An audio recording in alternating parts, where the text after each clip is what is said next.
Welcome back to my channel AK vlogs. ಇವತ್ತು ನಾವು ಕಾಣಿಪಾಕಂ ದೇವಸ್ಥಾನಕ್ಕೆ ಹೋಗ್ತಾ ಇದ್ದೀನಿ. ಇವತ್ತಿನ ವ್ಲಾಗ್ ಅದಾಗಿರುತ್ತೆ. ಬನ್ನಿ ದೇವಸ್ಥಾನ ಕೂಡ ಹೇಗಿರುತ್ತೆ, ನಾನು ಕೂಡ ಮೊದಲನೇ ಸಲ ಹೋಗ್ತಾ ಇರೋದು. ಯಾವ ಥರ ಇರುತ್ತೆ ಎಕ್ಸ್ಪೀರಿಯೆನ್ಸ್, ಮತ್ತು ದೇವಸ್ಥಾನದ ಹತ್ರ ಎಲ್ಲ ಯಾವ ಥರ ಇರುತ್ತೆ ತೋರಿಸ್ಕೊಡ್ತೀನಿ. ನೋಡಿ ಎಲ್ಲರೂ ಹೋಗ್ತಾ ಇದ್ದೀವಿ. ಇಲ್ಲಿ ನಮ್ಮ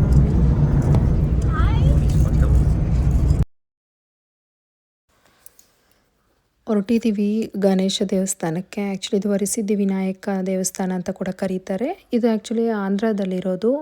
ಚಿತ್ತೂರು ಡಿಸ್ಟಿಕ್ಕಿಂದ ನಮಗೆ ಚಿತ್ತೂರು ಡಿಸ್ಟಿಕ್ ಆಗುತ್ತೆ. ಚಿತ್ತೂರಿಂದ 15 ಕಿಲೋಮೀಟರ್ಸ್ ಆಗುತ್ತೆ ಈ ದೇವಸ್ಥಾನಕ್ಕೆ ಹೋಗೋದು. ನಮ್ಮೂರಿಗೂ ಕೂಡ ಇದು ಹತ್ರನೇ. ಸೊ ನಮ್ಮ ಮನೆಯವ್ರಿಗೂ ಕೂಡ ಬಂದಿದ್ದರು. ನಾವು ಮೊದಲನೇ ಸಲ ನಮ್ಮ ಮನೆಯವರು ಕೂಡ ನೋಡಿರಲಿಲ್ವಲ್ಲ, ಅದಕ್ಕೆ ಹೋಗ್ಬಿಟ್ಟು ಬರೋಣ ಅಂತ ಹೊರಟಿದ್ದೀವಿ ಇವತ್ತು. ಆ್ಯಕ್ಚುಲಿ ಇದು ವರಸಿದ್ಧಿ ವಿನಾಯಕ ಬಂದು ಸ್ವಯಂಭೂ ಅಂತ ಹೇಳ್ತಾರೆ. ಸ್ವಯಂಭೂ ದೇವರು ಅಂತ ಹೇಳ್ತಾರೆ. ಅಂದರೆ ಅದೇ ಹುಟ್ಟು ಬಂದಿರೋದು ಅಂತ ಹೇಳ್ತಾರೆ ಈ ದೇವ್ರನ್ನ. ಈ ದೇವ್ರು ಬಂದು ಬಾವಿ ನೀರಿರುತ್ತಲ್ಲ, ಆ ನೀರಲ್ಲೇ ಇರೋದು ದೇವರು ಅಂತ ಹೇಳ್ತಾರೆ. ಈ ದೇವ್ರದ್ದು ಪಾದ ಎಲ್ಲ ಏನೂ ಕಾಣಲ್ಲ, ಬರೀ ದೇವ್ರು ಮಾತ್ರ ಕಾಣುತ್ತೆ ಅಂತ ಹೇಳ್ತಾರೆ. ಪಾದ ಅದು ಈ ಭಾಗ ಇರುತ್ತಲ್ಲ ಕೆಳಗಡೆ, ಅಷ್ಟು ಮಾತ್ರ ಕಾಣೋದಿಲ್ಲ ಅಂತ ಹೇಳ್ತಾರೆ. ಬಟ್ ಈ ದೇವರು ವರಸಿದ್ಧಿ ವಿನಾಯಕ ಅಂತಂದರೆ ಇದು ಅದಾಗೆ ಹುಟ್ಟು ಬಂದಿರೋದ್ರಿಂದ ತುಂಬ ಪವರ್ಫುಲ್ ಅಂತ ಕೂಡ ಹೇಳ್ತಾರೆ ಅಲ್ಲಿ. ಅಂದರೆ ಒಂದು ಸ್ಟೋರಿನೇ ಇದೆ. ಇದು ಒಂದು ಊರಲ್ಲಿ ಅಣ್ಣ ತಮ್ಮಂದಿರಿದ್ರಂತೆ, ಅವರು ಬಾವಿ ತೋಡ್ಬೇಕಾದ್ರೆ ಇದು ಸಿಕ್ಕಿರೋದು ಅಂತ ಹೇಳ್ತಾರೆ. ಅದೊಂದು ಸ್ಟೋರಿನೇ ಇದೆ. ತುಂಬ ಚೆನ್ನಾಗಿದೆ ದೇವಸ್ಥಾನ. ನಾನು ಕೂಡ ಮೊದಲನೇ ಸಲ ಹೋಗ್ತಾ ಇರೋದು. ಬನ್ನಿ ಇವತ್ತಿನ ವ್ಲಾಗ್ನ ಯಾವ ಥರ ಹೋಗುತ್ತೆ ಏನು ಅಂತ ತೋರಿಸ್ಕೊಡ್ತೀನಿ. ಆ್ಯಕ್ಚುಲಿ ಹೋಗೋ ರೂಟಲ್ಲಿ ನೋಡಿ ವೆದರ್ ಕೂಡ, ಮತ್ತು ವೆದರ್ ಹೇಗಿದೆ ಈ ಕಡೆ ಎಲ್ಲ ಹೇಗಿದೆ ಅಂತ ನಾನು ಕ್ಯಾಪ್ಚರ್ ಮಾಡ್ತಾ ಇದ್ದೆ. ಯಾವ ಥರ ಇದೆ ಅಂತ ತೋರಿಸೋಣ ಅಂತ. ಹೋಗೋ ರೋಡು ಕೂಡ ಅಷ್ಟೇ ಚೆನ್ನಾಗಿದೆ. ಇದು ಬ್ಯಾಂಗ್ಳೂರ್ಗೆ ಅಟ್ಯಾಚ್ ಆಗುತ್ತೆ. ಇದು ಹೈವೇ ತಿರುಪತಿಗೆ ಹೋಗೋ ರೋಡೇ ಇದು. ಮತ್ತು ಹೋಗ್ಬೇಕಾದ್ರೆ ಘಾಟ್ ಸೆಕ್ಷನ್ ಎಲ್ಲನೂ ಕೂಡ ಬರುತ್ತೆ. ಅಲ್ಲಿ ಆಕ್ಸಿಡೆಂಟ್ಸ್ ಎಲ್ಲ ತುಂಬ ಆಗುತ್ತೆ ಅಂತ ಎಲ್ಲ ಕೂಡ ನಿಮಗೆ ಅಲ್ಲಿ ಸೈನಿಂಗ್ ಬೋರ್ಡ್ಸ್ ಹಾಕಿರ್ತಾರೆ.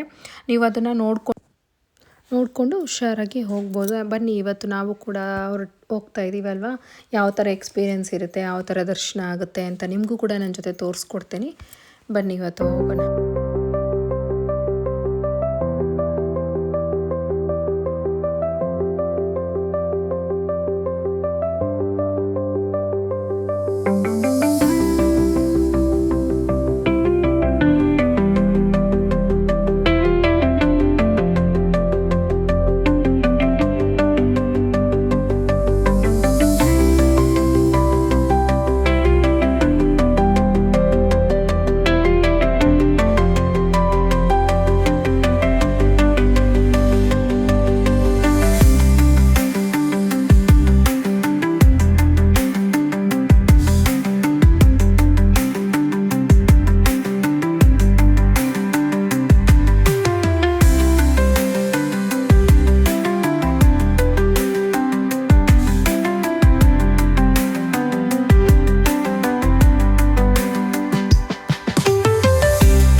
ಬಂದು ಒಳಗೆ ಕಾಣಿಪಾಕಂ ದೇವಸ್ಥಾನ ಒಳಗಡೆ. ಆ್ಯಕ್ಚುಲಿ ದೇವಸ್ಥಾನದ ಒಳಗಡೆ ಕ್ಯಾಮ್ರಾ ತೊಗೊಂಡು ಹೋಗಂಗಿರಲ್ಲ. ನಾನು ನಿಮ್ಗೆ ಇಲ್ಲಿಂದನೇ ತೋರಿಸ್ಕೊಟ್ಬಿಟ್ಟು ಆಮೇಲೆ ನಾನು ಹೇಳ್ತೀನಿ ಯಾವ ಥರ ಇತ್ತು ಏನು ಅಂತ. ಓಕೆನಾ?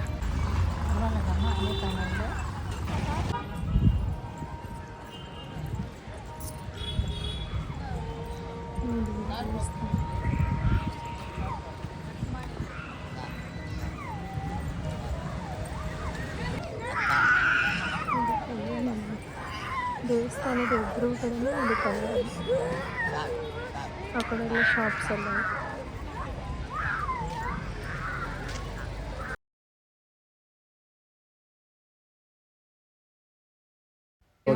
ದರ್ಶನ ತುಂಬ ಚೆನ್ನಾಗಾಯಿತು. ನಮಗೆ ಮಗು ಇದೆ ಅಲ್ವಾ, ಮಗುನೂ ಇದೆ ಮತ್ತು ಗೊತ್ತಿರೋರು ಕೂಡ ಇರೋದ್ರಿಂದ ಬೇಗನೆ ಬಿಟ್ಟರು.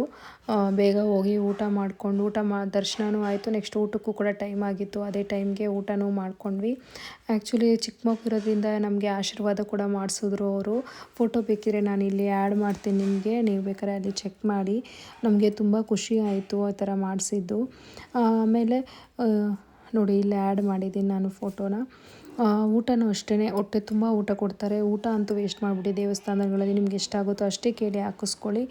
ಪಾಪ ನಾವು ನಮ್ಮಿಂದ ಇನ್ನೊಬ್ಬರು ಕೂಡ ನಾವು ವೇಸ್ಟ್ ಮಾಡೋದ್ರಲ್ಲಿ ಒಬ್ಬರು ಹೊಟ್ಟೆ ತುಂಬೋದಲ್ವ. ಸೊ ಅದರಿಂದ ದೇವಸ್ಥಾನಗಳಿಗೆ ಹೋದಾಗ ಊಟ ಅಂತೂ ವೇಸ್ಟ್ ಮಾಡಬೇಡಿ.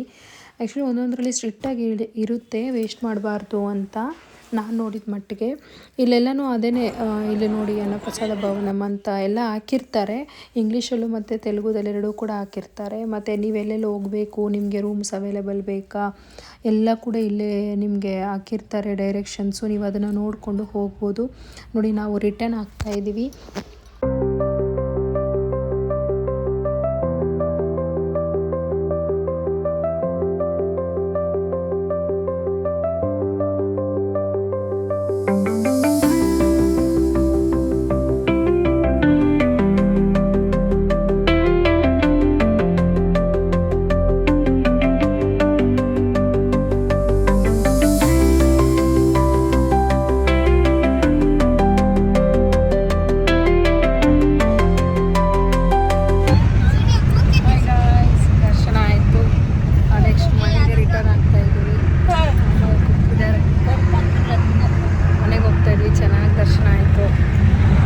ದೇವ್ರ ಮುಂದೆನೇ ಬಿಟ್ಟಿದ್ರು, ಆರತಿ ಕೊಟ್ಟಿದ್ರು.